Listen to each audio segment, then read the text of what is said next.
And welcome back to Body Beyond the Scales, a podcast that helps you get stronger and more confident in your body through building better habits. Today I am joined by Chelsea and we're going to be talking all about, well, building better habits and also why the scale might not matter. I guess this might be the whole point of this podcast. Might have been leading up to this conversation.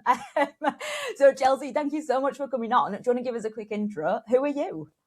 Hi, thank you for having me.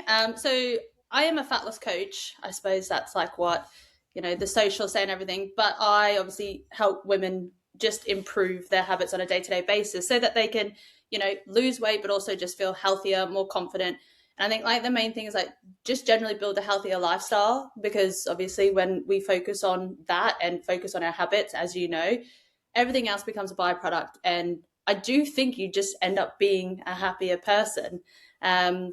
And obviously, I've gone through my own weight loss journey, so to speak, the ups and downs. So I'm sure we're going to get into that today. Yeah, so I guess do you want to start there then? Like give us a bit of a rundown of like your weight loss journey.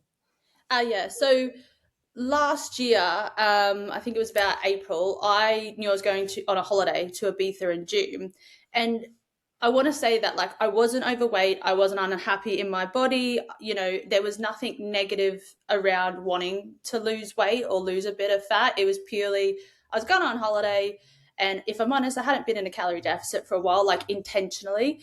And I thought, screw it, why not have a bit of a challenge, see if I can lose a bit of body fat before I go and see what happens. So obviously I started that in April. I gave myself about 8 weeks before the holiday to see what I could do. I think I lost maybe like 4 kilos or so by the time that I actually got there. And, I was feeling good, feeling happy with my progress. But then I came back and honestly, I just kept doing what I was doing beforehand. I kept tracking my calories, hitting my habits, my steps, water, sleep, all that. And then before you knew it, and it's so weird because like I could feel in my body that I was changing and stuff like that. And I was weighing myself, but I wasn't like, pinpointing anything or saying, oh, up and down or whatever. And then I think it was about maybe July or maybe August. Maybe, yeah, I took some more progress photos. I was like, holy shit. I was like, I look so different. Like because I'd been focusing on the day-to-day stuff, the habits and how that was making me feel. I think I hadn't noticed how much of a difference I, had made. And then next minute I'd lost 10 kgs. I like that, like you just stepped on the scales one day and you were just like, well, here we are. I think that's really interesting. And like a lot of the time when people say they're like dieting for a holiday, I often like my first thought is that going to be sustainable for the long term? And I think what you said there really shows that like, whilst it was initially for the holiday, when you got back from that, you just found it really easy to pick back up again. And that shows that the behaviors that you were putting in place clearly felt right and were clearly benefiting your life in some sort of way, because otherwise you wouldn't have returned to them. And usually what happens when someone has a holiday, they end up just extreme dieting into it, going really, really aggressively. And then by the end of it, it's just the holiday is a rebound followed by rebound week, and they just can't stay consistent. I guess for you, did it feel hard to lose weight or to implement those healthy habits, or did it feel like easy? It wasn't hard. And the thing is, let's be honest, like losing weight and staying consistent at things is hard because it takes making a conscious effort. Like, if it was that bloody easy, we'd all have our dream bodies, we'd all be feeling great. But the reality is, and this is something that I tell myself every day, I tell my clients, is that you have to choose your hard. Like, none of this shit's easy, but it's absolutely worth it. And I think when I obviously started the habits that I do nothing, and I'm sure you're the same, I do the exact things that I tell my clients to do. There's not something different I do that suddenly just let me lose those habits. I think maybe the difference is my mindset and knowing that like this is a lifestyle. You have to stay consistent at it. You have to try and figure out ways to build those habits into your lifestyle that they don't always feel like such a slog. So I wouldn't say it was hard, but also I think the difference is that I had an idea of, or a goal, let's say, of this is what I wanted to lose by the holiday, but I also wasn't going to be devastated and like frustrated if I hadn't gotten to that specific number. It was more about like how I was feeling in my body. So I think because I didn't have that pressure on me in that sense, it made things so much easier.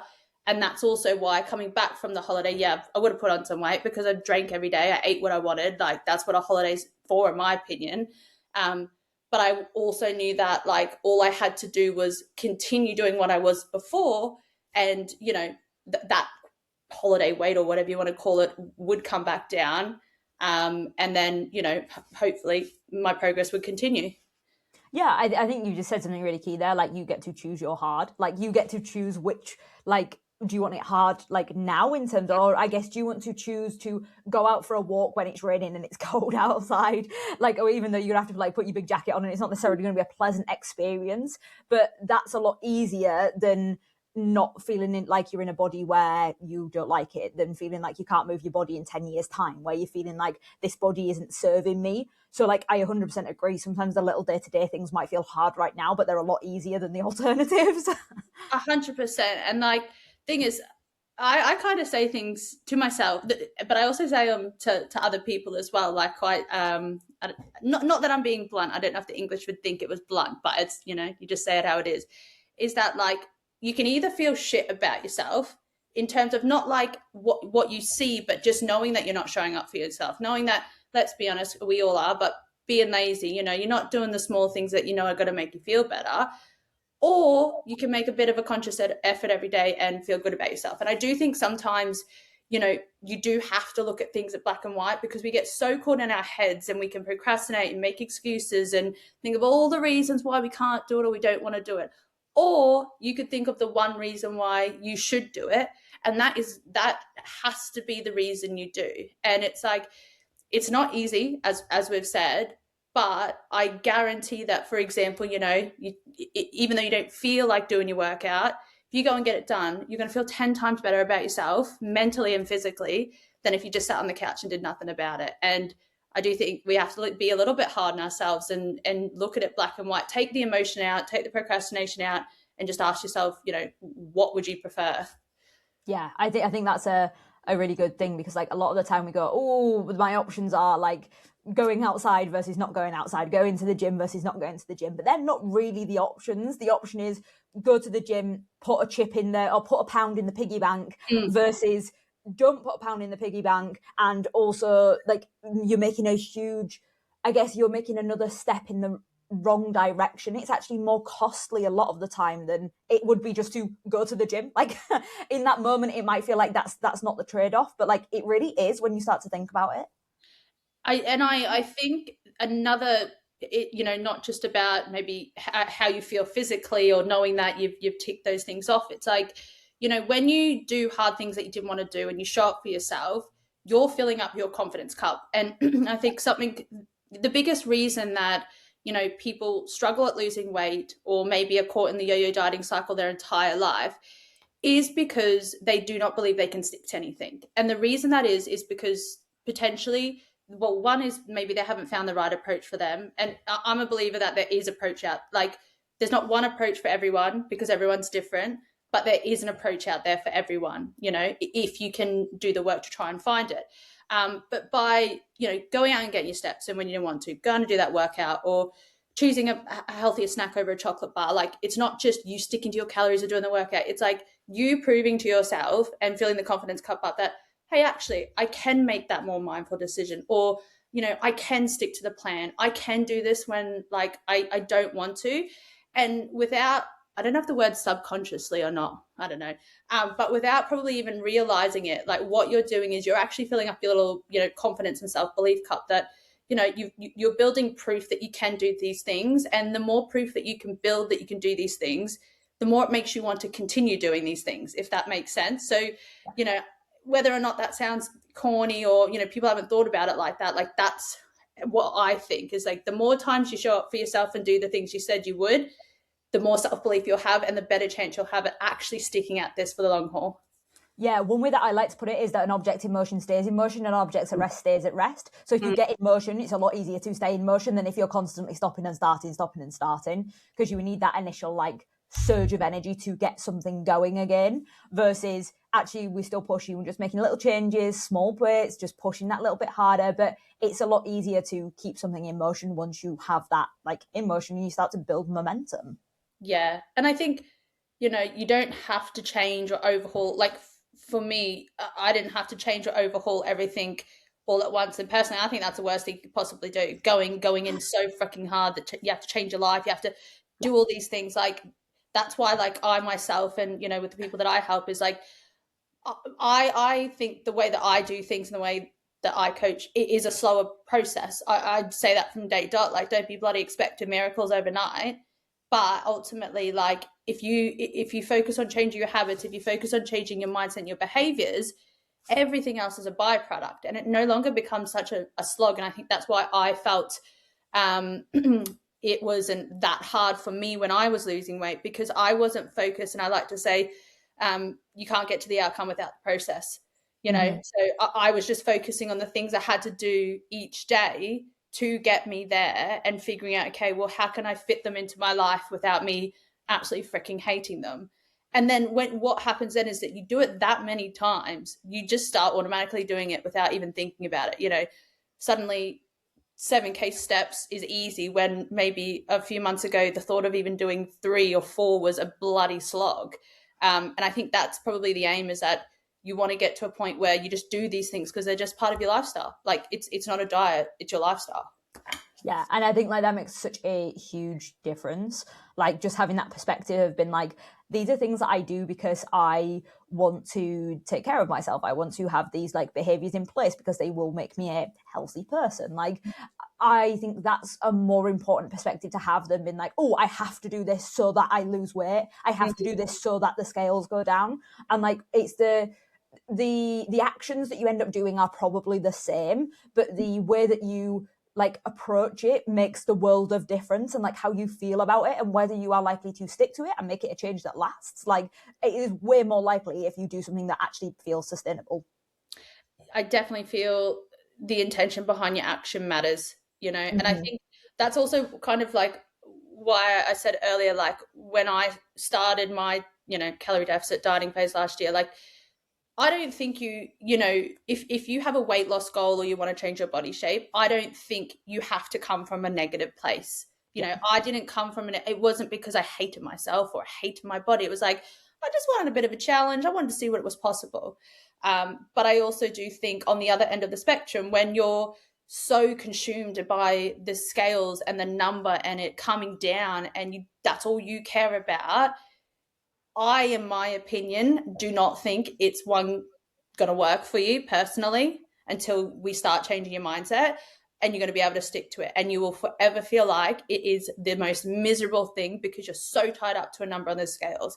When you can take the pressure off by focusing on the things that will help the number come down, like, and you start to notice that you're just feeling better in day-to-day life, energy, mood, you showed up for yourself, like it does get easier and more doable, in my opinion. Something that you said there that was really interesting. Obviously, you've come down from a already relatively healthy weight down to also a relatively healthy weight. Like these numbers have not like gone from being like overweight per se down to as what like one may class down as like BMI, I'm assuming, down to like yeah, like we are still within the healthy range. I actually went from a place of being classed in like I think it was the overweight category. I don't think I slipped into the obese category, but I think I was in the overweight category. And then like I'm now down at a healthy body weight. And like for me, when I made those changes, it was for exactly the same reason. It was I didn't hate my body. Like I didn't look at myself in the mirror and think like, oh God, this is the worst thing that I've ever seen. What I felt like is I wasn't taking care of my body in a way that I knew was the healthiest thing, because I couldn't do the things that I wanted to do. Like I was getting out of breath walking and talking. So I was like, this isn't necessarily the something I assume someone healthy would be able to do. And therefore I know that my fitness is something that I need to improve. Well, actually, I also think that if I had less body fat on me, I would feel healthier day to day. I would get fewer cravings. Like if I understood food a little bit more, I would feel better and be able to eat well and feel energized. I wouldn't be emotionally eating as much because I'd know how to handle that. And like, all of it for me kind of came together in that sense of the changes that I made weren't because I hated myself. They were because I loved myself and like I loved my body. And like that, no matter where your starting point is in terms of weight, I think is the key thing of having that starting point of where is this coming from? What is the motivation for you to make this change? Is it coming from a positive place, or is it coming from a place of self-destruction, negative thoughts? Where is this coming from? Yeah, absolutely. Yeah. So, I mean, like you were saying, I think it's about, I honestly think that everyone deserves to be able to look after themselves, and that will look different from person to person. Like, again, there's no right or wrong way. But I think as individuals, and I'm going to say particularly women, especially, women who maybe are mums and, they're working and stuff like that. Like, at the end of the day, I know it's so hard for them to be able to prioritize themselves because they have a million other things to do, everyone else to look after, but you can't pour from an empty cup. And in my opinion, everyone deserves to feel good about themselves and, like themselves and like the relationship they have with their body and things like that.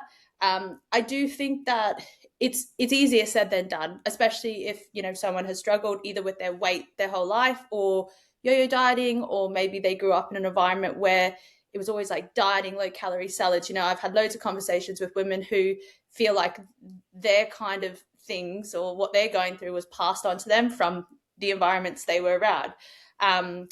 But on that, I do want to say that just because that has been what you've always been used to, or like the mind frame you're in, doesn't mean it has to be like that forever. But it takes a lot of time, and it takes, I guess, being willing to try new things, or have a different perspective on the scales or your relationship with food, etc. Yeah, I think what you said there as well is really important, that like a lot of us have got preconceptions around food, around dieting, that have come from not just what we've been exposed to, but what our parents were exposed to, what our grandparents were exposed to. So like having like diet culture has always been there, like for the last, probably since marketing started to exist, people, particularly women, have been told that their bodies aren't right, and therefore like the messaging and I guess the energy that's been put into that like can sometimes like seep through generations. So like if you're coming at this and you're thinking, oh, but I've only ever seen low calorie diets, I've only ever seen people like lose weight by going to extremes, that's all I know. That's okay, that's all you know. But now that you know that that's all all that you know, you can now learn something else. Like you can learn new techniques, and like I think it's okay to accept what has happened, like in terms of like where we're at, but it's now your responsibility to go find better practices so that you don't do the same thing with your kids. Go pass on the same negative food habits that like we've had for generations now. 100%. I think what you just said there about it's your responsibility, like I do think a lot of us, like, I don't know, kind of throw away our own responsibility to look after each other, ourselves, or to show up for ourselves. Like, it's easy to, maybe come up with a million reasons why you can't do it, or why, it's out of your control. But I think, like, at the end of the day, like, it is your responsibility. Like, no one else has to look after you. No one else has to care as much as you. No one else has to live inside your brain or your body. Like, it is your responsibility. And I think the more that we can, I don't know, understand that, like that, our life, our health, everything is our responsibility, everything is in our control. I don't know, I think it's quite empowering, because Yeah, I agree. you then stop giving so much power to all these things that don't actually have any control over you. And when you start realizing, actually, I can feel fucking good about myself, I can feel confident in my body, I can take a picture and be happy with it, I can get some bloody swimsuit if I wanted to, and I can do that because it's my responsibility. And as long as I'm taking action and doing the things that I know I can do, I will get there. And I just really think that when we have that realization or that epiphany, it is very empowering, because now suddenly the ball's in your court and you just got to fucking pick it up and have a shot. Yeah, like, and that to me is like, again, so empowering. We were just talking earlier and I was saying about how when things are out of my control, I don't like it. But like, why not bring the ball into my court? Like, I like to bring the ball into my court, because then that means that I get to decide where it goes next, like, Yeah. and what I do with it. Like, I know for me as a person, like, I'm definitely someone who wants as much as possible within their control, because, well, those factors I can take into account, I can change. I like to be in control of my training programs. So I know what to do, or at least have influence over it if I'm working with a coach and I've not just been given some like cookie cutter plan. But like, I think for the most part, we need to remember that like it's not our fault where we're at, but it is our responsibility to change it. Like for the most part, like it is our responsibility. Well, for the all part, it's our responsibility to change it, but for the most part, it's not our fault where we are a lot of the time with our experiences in the past. Like, so yeah. 100%. I agree. Yeah. Let's talk a little bit about your habits then that you built across, I guess, when you were thinking about, okay, I'm going to start building a healthier lifestyle, what were the things that you were thinking about, either including or making more clear, or just like adding in, or I guess doing better if you were already doing some of them? What were they?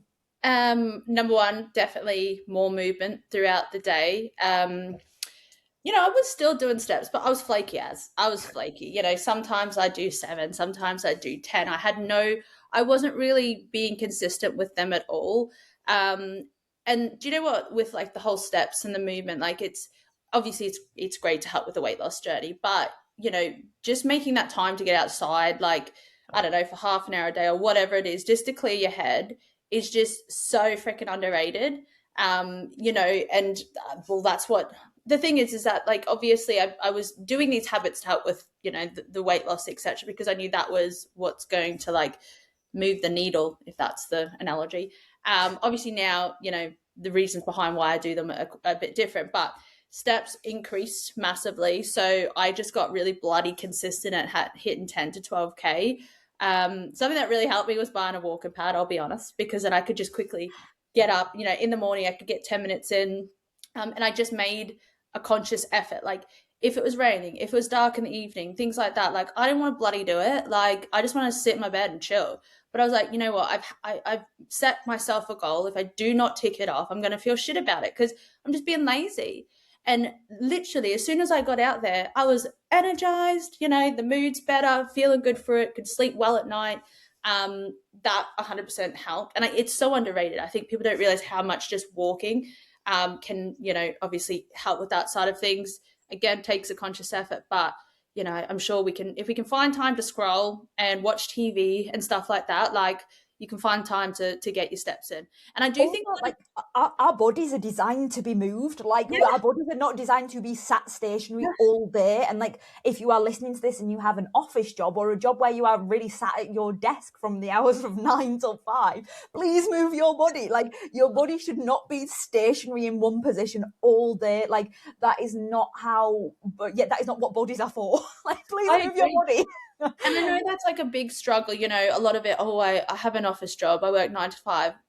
Yeah, but I'm sure and this is a thing, like one of the ladies I work with, she works full time, she has 3 kids, and her thing is she just tries to find any pocket of time in any day, even if it's 5 minutes, even if it's 10 minutes, just to get something done. So she'll just quickly jump on the walking pad or go for a walk. And I think that is the most important part. Find pockets of time, getting your steps in right.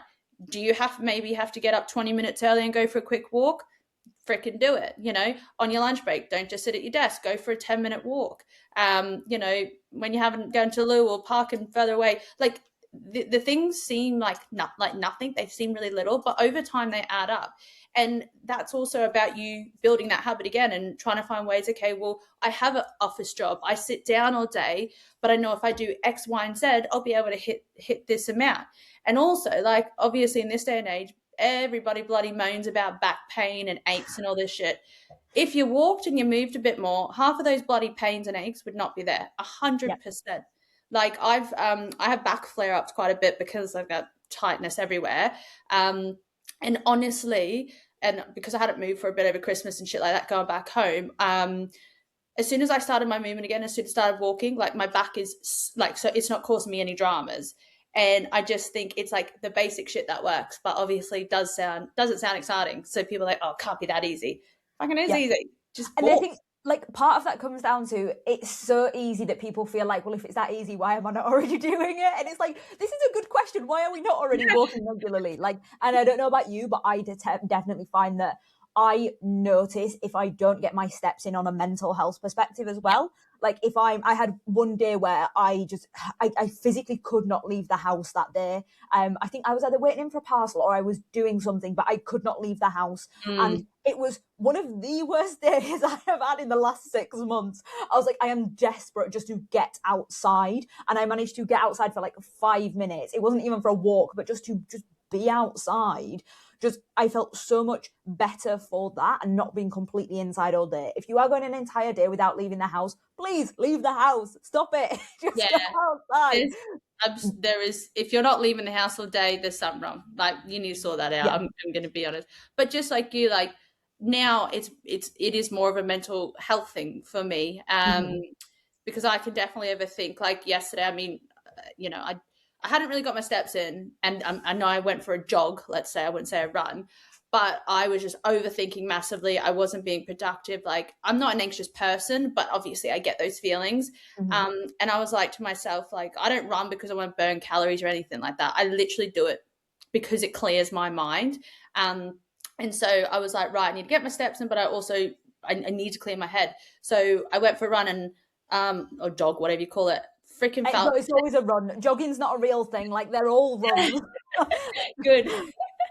But I went out there and I just felt 10 times better coming back. And it's that part of it is so underrated. That just, even if it's like 10 minutes or even 5 minutes. And I think it's actually like, if the thought of going out for a walk or whatever is like, it's this huge thing, which, let's be honest, we make it harder than it actually is, like in our heads. Just tell yourself, right, I'm just going to go for 5 minutes, literally 5 minutes. Like that's nothing in the grand scheme of things. And I will bet my bloody left arm that once you're out there, you'll be like, actually this, like you'll just have an instant change of mood and you'll want to go for a bit more if you can afford the time to. But it's just about like trying to get over that little bloody hurdle and getting out there. Yeah, like a lot of the time what I will do is break it down into the component parts of what do I need to do in order to do this. And a lot of the time it's like, okay, well, I need to put my shoes on and put my coat on. Oh, that's only 2 things. That's fine. And then all I need to do is literally go outside. I can go be outside for 5 minutes and come back in if I want. But like you said, like by the time I'm outside, I'm like, well, I've already put my shoes and my coat on, so I'm going to go for a walk now. 100%. It's just getting started, isn't it? Like, I don't know about you, but even sometimes with the workout and stuff like that, like I'm like, look, just go. You don't have to have the best workout. You can just chill. You can do whatever you want, but just go. And just going, and normally I get there, I'm like, actually, no, I do want to try. And it's like that first bit, which is the hardest bit. But once you get through it, you're like, oh, shit, well, I'm here now. Might as well give it a go. And it's such a mindset, mental thing, which is the hardest part. In my opinion, with any weight loss journey or anything really, like your mindset is the most important part. I know everyone bangs on calorie deficit. I mean, I bang on about a calorie deficit as well, but is the most important part. But I don't think it is. I think your mindset, I'm not saying you have to be in the right mindset to want to lose weight or to start your journey, but hopefully along the way, you're able to improve it or change some of those old beliefs. So that things like, if you go over your calories or you do see the scales go up or whatever, or you don't feel like working out, like you learn to be able to, either, not let the scales control you, or you learn to be able to show up for yourself even when you don't want to. And I just think that is why mindset is 100% like the most important thing. But it's, again, it takes freaking time to change that. That's for sure. Yeah, for sure. And like, that's not as sexy as it is to just say calorie deficit, because that's so much more clickbaity than just going, well, actually, we need 6 to 12 months to work on the identities and behaviours that you've had probably for the last 20 years. So, so a lot less clickbaity. 100%. So you said about, obviously, steps and movement. Tell us more. What other habits did you have in place? So obviously I tracked, my calories and things like that. Thing is, I personally think tracking calories should be looked at as a really, really good tool. I don't think there's I appreciate that some people may not have the best relationship with tracking calories, and I'm not referring to that, let's just say. But, I think it's a great tool, because ultimately a lot of people, they either think they're not eating much, and then they'll start tracking and think, holy shit, actually, that's cereal. That's actually 3 servings, not 1. We've all been there with cereal. Like, So that's a portion of cereal, really? and people are bloody surprised because they're like, oh, I don't eat that much. And then they actually weigh out. It's just because they're not sure about, how many calories. But I think it's a great tool because, one, you can learn how many calories are in things. Again, it's not about being calorie obsessed. It's just, understanding what foods have more calories than less, so you can make some more mindful decisions. I think it's a great tool because most people do not eat enough protein, and they're like, oh yeah, again, they think they eat protein, and then they track and they're like, actually, I eat fuck all. And then again, like fiber and things, like when we look at it as a tool to help us feel in control of our food and understand that by tracking, you're actually educating yourself in like the food side of things, and to have a better, in my opinion, for most people, a better relationship with food. Because I think when you feel more in control of what you're eating and understanding it, that's when you're better able to make like better decisions. So obviously track calories, etc. Protein massively, because protein keeps us full. It helps with the building of muscles, etc. That's kind of like on the nutrition side of things, I guess, the standard stuff, protein, fiber, calories. Yeah, that's Yeah, it. I think what you've said there as well is really important because, like, well, one thing that I like to think about is that calories are, and calorie tracking is like centimeters and a ruler. You wouldn't get mad at centimeters and a ruler because something didn't measure what you wanted it to measure. You need to think of it as like a tool, and if it's not quite hitting what you want, then okay, well, we need to adjust those inputs and think about what we're doing. And that's where we can then start to think about the quality of your food and thinking, okay, well, if I'm eating 2,000 calories but I'm not feeling full, can we make this into a game where I try eat 2,000 calories but feel full? What do I need to feel full? Well, actually, I need more protein and more fiber, and I know protein's useful, and I know fiber's useful for other things. So if I can get more of that in, actually this just becomes now a fun game rather than it being like a, oh my god, I've got to obsess over counting these calories. And that's why, like, I think food quality is so important, because it actually gives us more context and actually makes everything feel better. So whilst you might be tracking calories, that's not the only thing you need to do. Actually, food quality and what you're doing is really key there. But if you know what you're putting into your body, you know how you can change that. But you can't make these changes without the knowledge. Like, otherwise you're just throwing shit at a wall and hoping it sticks, and like, that's not going to get you anywhere. No, and do you know what? I think you have to go through the process of like tracking and understanding. Like, now when I'm doing like, let's say, pouring out some oats, or I know a chicken breast has like 30-ish grams, is about, I don't know, 160 calories. Like, the only reason I know those things is because I tracked for a period of time. So what this then means is that the things that you learn throughout tracking, because they will get to a point where you probably don't want to track forever. Let's be honest here. Like, I go through phases where I do want to, when I'm being a bit lax with my diet, letting things in, I'm like, nah, I like tracking, put me back in control. But then I get to a point where I'm like, I just want a bit more of a habit-based approach.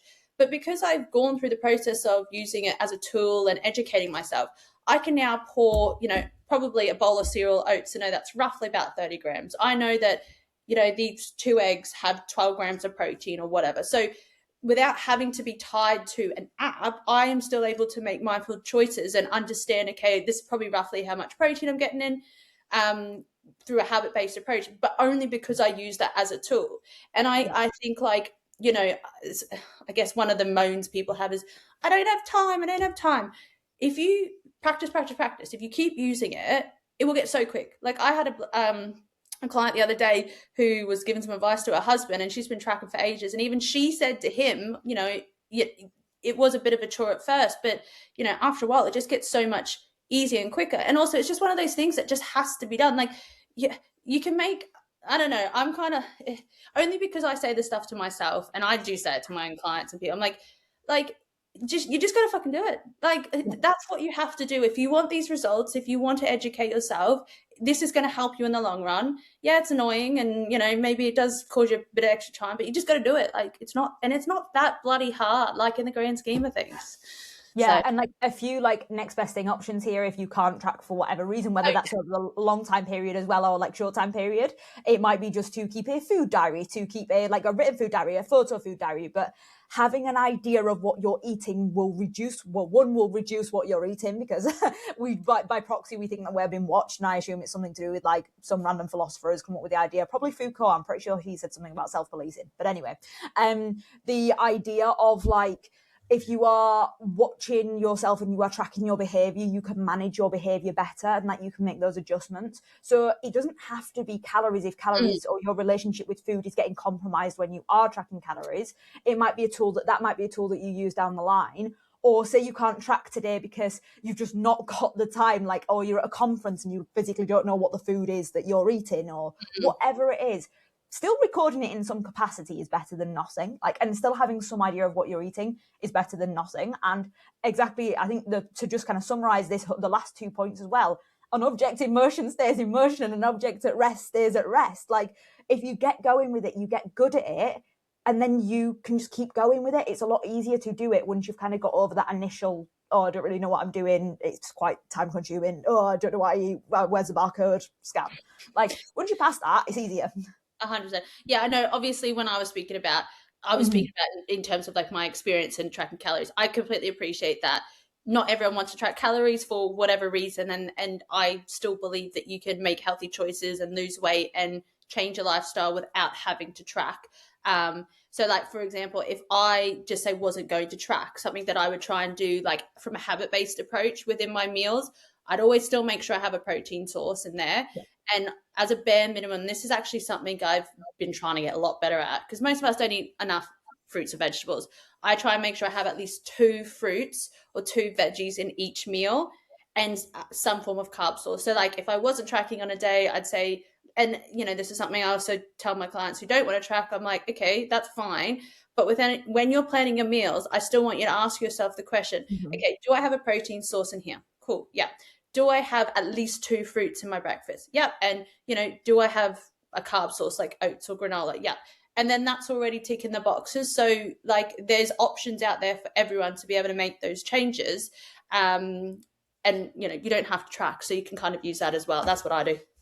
For a point on that as well is, if you want to use tracking as a tool now, but it's a tool that you would like to put down in the future and you don't want to track for the rest of your life, the habits that you build are really, really key. So doing things like that, like making sure you have 2 pieces of fruit or veg on your plate, making sure you have protein on your plate.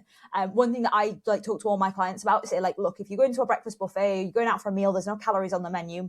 The few things that we can do are make sure that there is protein on your plate, make sure that there is fibre on your plate. So there's some sort of plant on there that's ideally a fruit or vegetable. And we can also make sure that you eat until 80% fullness. So you are putting food in your mouth until you feel about 80% full, because usually that's 100% full, our brain's just catching up. Do those things, and even though you couldn't control how many calories were in that meal, you still influenced that, and you still made what was your responsibility like the most advantageous option for your goals. Yeah, and I think in saying that and being in that situation, like you said, just saying go to buffet again, I don't think like people may come away from that situation and the win is not necessarily, oh, I ate less. The win is that I felt like I was able to make mindful choices, even though it didn't feel like I had everything in control. And that in itself, again, is a mindset thing that, and I do think it's important to, on any weight loss journey, not shy away from social events and occasions and things like that. Because ultimately you want to get this is about building a healthy lifestyle. Like my motto is you want to be doing these things, or the things that you feel like you can stick to forever. Like that is the way that I see it. You don't want this to be another quick fix. And I think the more I'm not saying go out and bloody get pissed and eat what you want, etc. But the more social occasions that you go to and you're not afraid to go to, they're not going to be perfect. And maybe there's always going to be like, oh, I should have done this, I should have done this. But ultimately, going to them will help you learn how to navigate them better, and also not be so scared, and also not feel like just because you have this goal that you have to miss out on things. And don't get me wrong, there is sacrifices to be made. You can't get pissed and eat a kebab every 2-3 times a week, but ultimately until you're in those situations and kind of going through the motions, you won't know how to navigate them and make more mindful choices. So I think actually things like that aren't a bad thing. And anything that most people think are struggles, in my opportunity, I like to say, did you win or did you learn? And if you didn't win, what did you learn? And then, that kind of points out, okay, well, next time maybe I could do this. And then next time, maybe it still doesn't go 100% to plan, but at least you made that one tiny change, so you feel slightly better about the situation. Exactly. So are there any other like habits, behaviors that you implemented during that like phase, or that you've implemented, I guess, since that phase?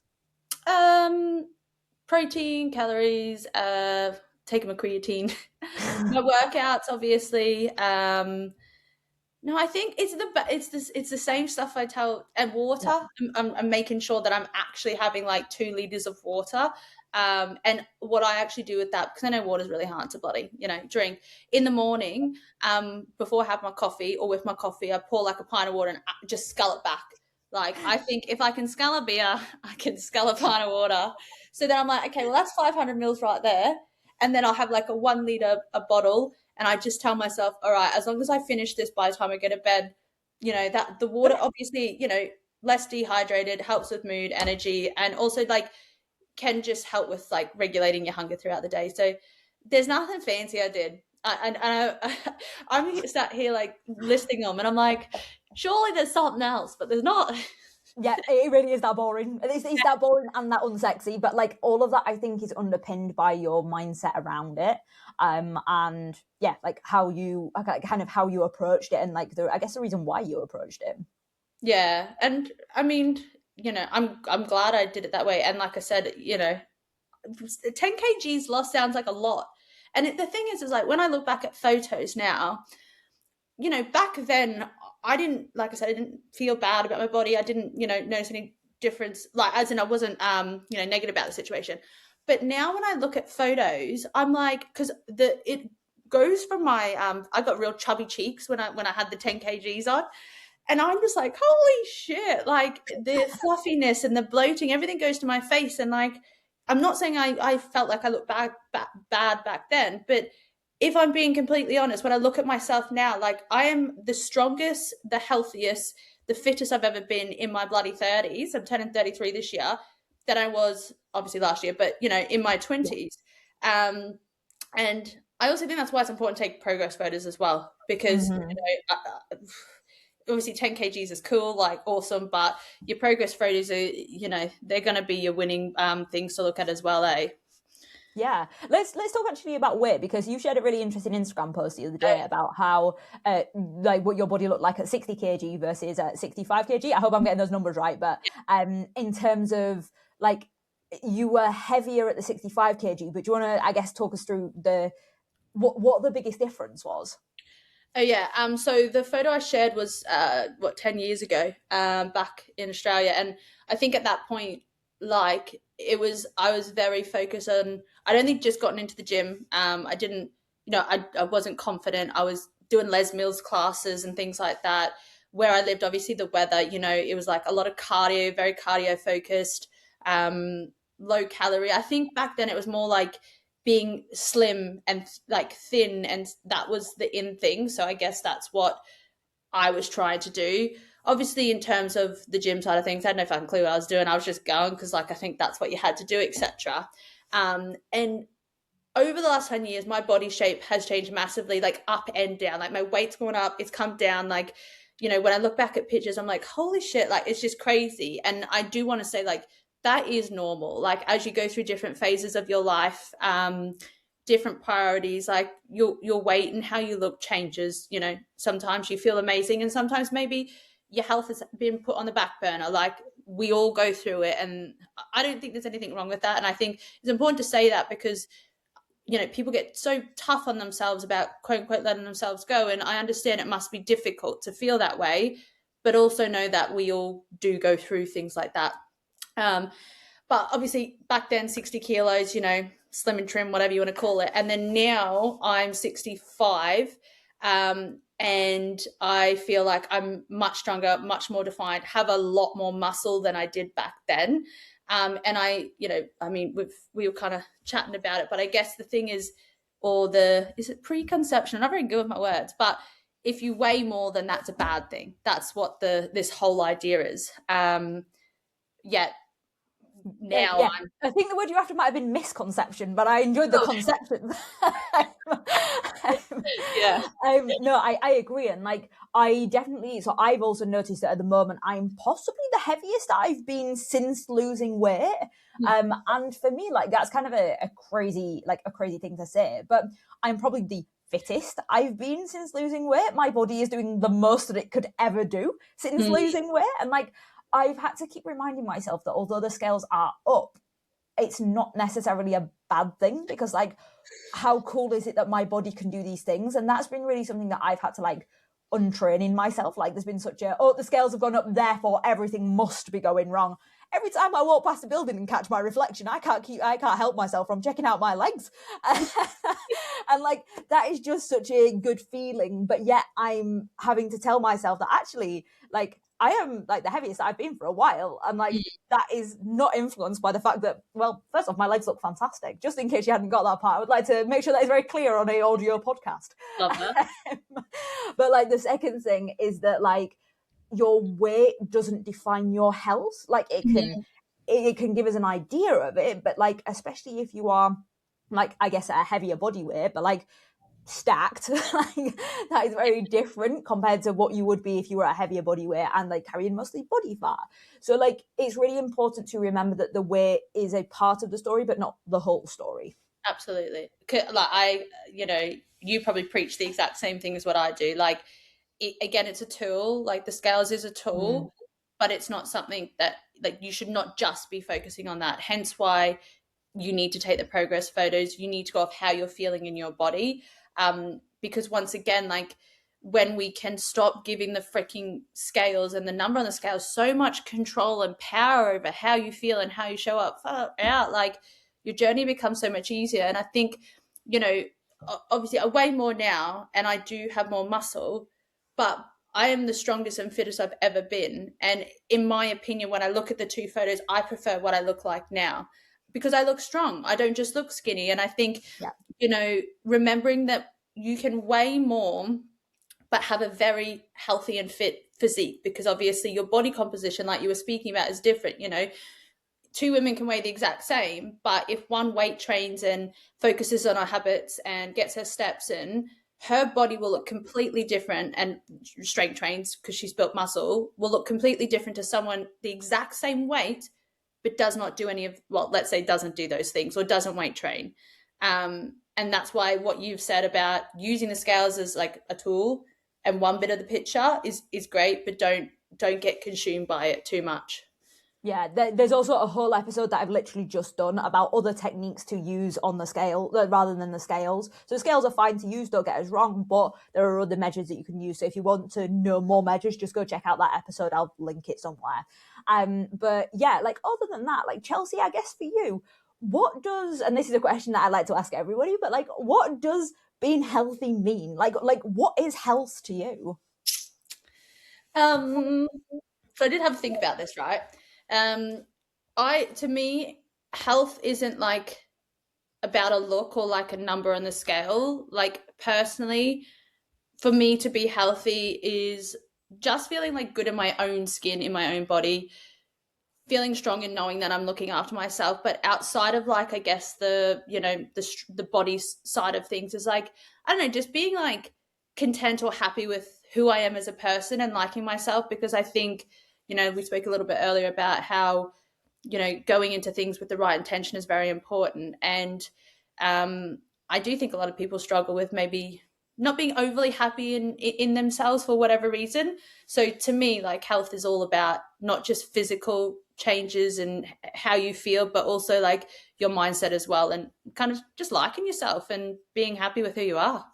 Yeah, I think that's so important. Like, the key bit of like being happy with who you are, like, that isn't a weight, it isn't a exercise routine, it isn't anything. Like, it is you being happy with the life that you have built for yourself. Like, that is, yeah, just so important. And I do just quickly on that, I think that comes from doing the things that you said you were going to do and showing up for yourself and looking after yourself. So that's why I felt like it kind of tied into like what healthy kind of meant to me. I mean, it's all intertwined, but health and being healthy I just think it can look different to everybody. There's no right or wrong way. It's as long as you're happy with how you are and how you feel, then that is the main thing. Yeah, I think it's this is obviously a question that I ask like a lot of people, but there's never a like it's XYZ. Like, it's always, this is what it feels like for me, but like that will always look different to someone else, because what I'm happy with in my body will look and feel different to what you're happy with in your body. And like, every time I ask this question, I always get the same answer, but it's always so different. And it's why it's one of my favorite questions, because health is so subjective. But yeah, we act like it is objective, like, and we act like it's a way. And I really do not believe that it is. I don't believe it is a set thing. It is a spectrum of things. Yeah. Yeah, I absolutely agree. So Chelsea, if anybody wants to find you, they want to drop you a follow, where is the best place to get you? It's at Evolve with Chelsea on everything. So Perfect. That was nice and easy. So, thank you so much for coming on. If you enjoyed this episode of the podcast, please make sure that you rate it 5 stars and that you drop a follow or a subscribe so that you don't miss the next one. But otherwise, I can't get my words out now. I don't know what happened at the end of this call. Have a fantastic rest of day, and I will catch you in the next one.